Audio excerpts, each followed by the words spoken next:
Detroit police officer Glenda, who gave so much to the community, has died from his injuries 3 years after being shot in the head. 7 Action News reporter Kimberly Craig talked to one of Officer Waldis Johnson's sons on the family's heartache and hopes for laying him to rest.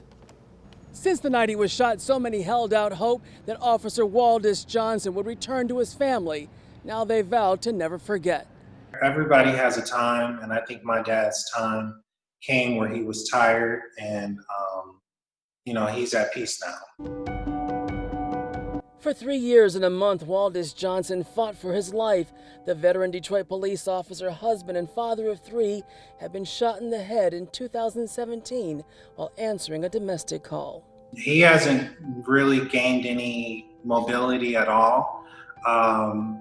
His speech never came back. He was incapacitated. His brain function was about 11%.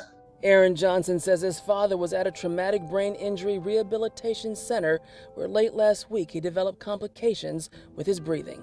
Then Sunday, after 3 years of hoping and praying he'd recover to some level of his old self, Officer Waldis Johnson died, ultimately succumbing to his injuries, but not after a long fight to return to the life he once had.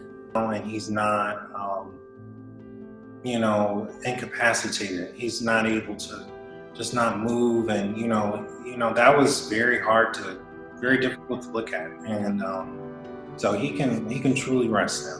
The man who fired on Officer Waldis Johnson was shot and killed that day by Officer Johnson's partner, Darren Weathers. Weathers died a year later in a crash during a training exercise.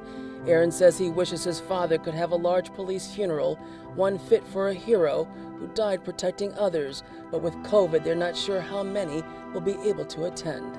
He was a police officer that really spoke up for his community and others, but I think a lot of people will remember him as an amazing police officer.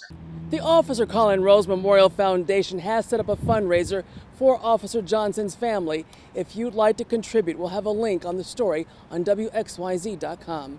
Kimberly Craig, 7 Action News.